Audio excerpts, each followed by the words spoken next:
చల్సన్ శ్రీనివాస్ గారు ఎట్లా చూడొచ్చు, అమెరికాలో మనకి ఇప్పటికే ఆంక్షలు ఎదుర్కొంటున్నాం, 50% టారిఫ్లు వేస్తుంది, దౌత్య సంబంధాలు అంతంత మాత్రంగా ఉన్నాయి, చాలా మాటలు వినొస్తున్నాయి. ఈ నేపథ్యంలోనే అమెరికా చట్టసభల్లో విదేశీ ఉద్యోగులు విదేశీ కంపెనీల్ని నిరోధించే బిల్లు ప్రతిపాదించారు. ఇది ఆమోదం పొందితే భారత్ ఐటీ వ్యవస్థ కుప్పకూలిపోతుంది. ఎందుకంటే మనం ఐటీ ఎగుమతులు 60% అమెరికా మీదే ఆధారపడ్డాం, ఇది అక్షర సత్యం.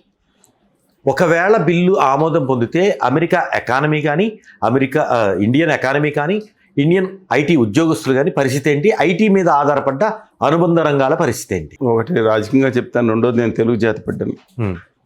ప్రపంచం మొత్తం మీద నాకు కావాల్సిన మానవీయత ప్రాధాన్యత తెలుగు జాతి. ఆ తర్వాత నా ద్రవిడులు నా దేశం నెంబర్ 1 ఉండాలి అని. మీరు దేశ ద్రోహి అనుకున్నా ఐ డోంట్ కేర్ అండి. నా తెలుగు జాతి ప్రజలను చంపేస్తా, నేను అస్సాం వాళ్ళని కాపాడుతాను, గుజరాత్ వాళ్ళని కాపాడుతాను, కాబట్టి తెలుగు ప్రజలు పోగొట్టాలి, ఇదే దేశం నేను అది వేరే బ్యాచ్.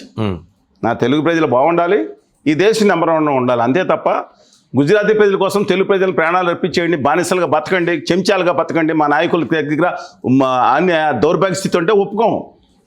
ఒక 2000 సంవత్సరాల క్రితం గుజరాత్ని జయించిన గౌతమిపుత్ర శాతకండి దమ్మున్న తెలుగు జాతి, కళేజా ఉన్న తెలుగు జాతి, శౌర్యం ఉన్న తెలుగు జాతి, పౌరుషం ఉన్న తెలుగు జాతి మంది. గుజరాత్ దాకా వెళ్ళారు ఆయన. గుజరాత్ వెళ్ళి గుజరాత్ను కూడా జయించాడు. తేడా వస్తే సింహుడికి వెళ్ళి అక్కడ మగధ సామ్రాజ్యం అదిలే ఉంది, ఢిల్లీ బొల్లి ఏమి లేవు కదా ఇప్పుడు. అందుకని మగధ సామ్రాజ్యాన్ని పాటలీపుత్రాన్ని జయించి వచ్చిన దమ్ము కెపాసిటీ ఉన్న తెలుగు జాతి ఇది. సరే పోనే, ఇది శౌర్యంగా వల్లభాచార్యుడు మన కోనసీమ వెళ్ళి గుజరాత్ని ఆధ్యాత్మికంగా జయించి అక్కడ ఉన్న ఎన్ని ఊళ్ళలో ఉంటాయండి ఇవాళ కూడా కృష్ణాశ్రమశాలు అన్నీ కూడా. అని సరే, దట్ ఇస్ డిఫరెంట్ ఇష్యూ, పక్కన పెట్టండి. ఇవాళ ఆంధ్రప్రదేశ్ అంటే మీరు అన్నది దేని గురించి? ఐటీ బిల్లు అదే ఇవాళ అమెరికాలో కాదు, ఆంధ్రప్రదేశ్ విషయం నాకు కన్సర్న్ కాబట్టి. అమెరికాలో ఉన్న 55-56 లక్షల మందిలో 15 లక్షల మంది పైగా మన తెలుగు బిడ్డలు ఉన్నారు. నా ప్రథమ ప్రాధాన్యత. మీరు దేశం గురించి కూడా మాట్లాడదాం. వీళ్ళలో అత్యధికులు 1960-70s డాక్టర్స్, ఇంజనీర్స్ కొంతమంది అయితే Y2K ప్రాబ్లం దాన్ని సాల్వ్ చేయడానికి లక్షల సంఖ్యతో వెళ్ళారు. తర్వాత నేను తెలంగాణ ఒకప్పుడు వెళ్ళింది ఎలైట్ సర్కిల్ వెళ్ళి ఉంటారు 70లో. తాడితి పీడిత వర్గాల దగ్గర నుంచి ప్రతి ఒక్కళ్ళు కూడా ఇవాళ అమెరికాకి వెళ్ళి వాళ్ళ ఊళ్ళకి ఎంత పంపిస్తున్నారంటే తల్లిదండ్రులు నిలబెడతాం కాదు, అన్నదమ్ములు కూడా నిలబెడుతున్నారు, ఊళ్ళను కూడా నిలబెడుతున్నారు. అంటే 56 లక్షల మంది 56 లక్షల మంది వాళ్ళ కేరళకి ఎంత ఆర్థిక పురిపుష్టిని ఇస్తున్నారో మధ్యప్రాచ్య దేశాలకు వెళ్ళినప్పుడు ఎలాగో తెలుగు బిడ్డలు అలా ఇస్తున్నారు.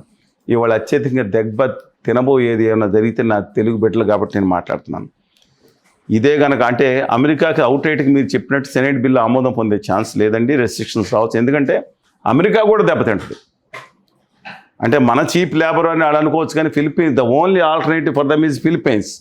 ఈ ప్రపంచంలో ఫిలిపినోస్ అంటారు, చైనా కూడా ఉంది, చైనాకి వాళ్ళు గొడవలు దొరుకుతున్నాయి కాబట్టి. ఈ ఇంగ్లీష్ ఎడ్యుకేషన్ రావటం వల్ల మనం అందిపుచ్చుకున్నాం. ఫిలిప్పీన్స్ కూడా నెక్స్ట్ మన చైనా, ఇండియా తర్వాత ఫిలిపినోస్ ఎక్కువ మంది అంటారు. అందువల్ల వాళ్ళకి ఇమ్మీడియట్గా వెళ్ళటానికి లేదండి. అందువల్ల మన మీద ఆధారపడాల్సిన పరిస్థితి ఉంది. ఇప్పుడు ఎడోబో లేకపోతే మన ఏది గూగులో లేదంటే మైక్రోసాఫ్ట్ వీళ్ళందరూ most of the companies headed by Indians. Brain drain అయింది, అందుకని వాళ్ళకి లాస్ అది. కానీ ఇంకొకటి చెప్తాను, చాలా ఇబ్బందిగా ఇంతకుండా మాట్లాడుకున్నాం.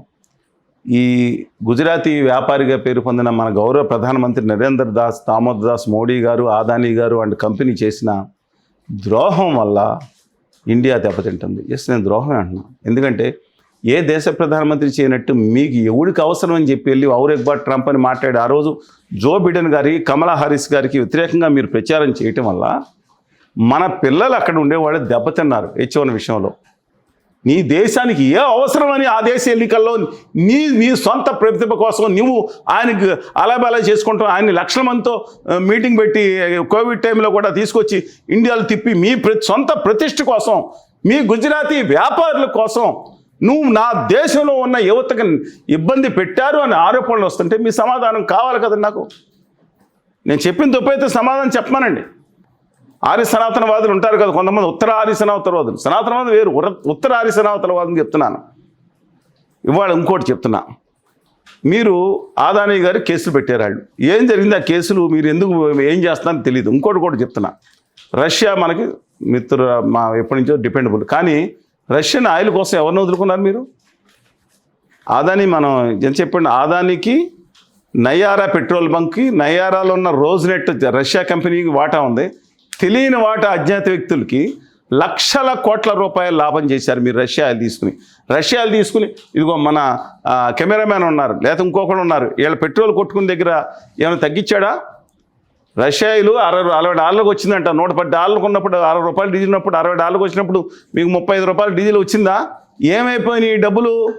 ఫారిన్కి వెళ్ళినాయా? ఈ కంపెనీలు సొంతానికి వెళ్ళిందా? నా దేశ ప్రజలైన సామాన్యులు ఉపయోగపడిందా? లేకపోతే ఇక్కడ రిఫైనరీస్ కడతానికి మన ప్రభుత్వ రంగ సంస్థలు భారత పెట్రోలియం 95% ఉపయోగపడిందా? లేదా 5% ఎంగిలి మెతుకులు వేశారు వాళ్ళకి?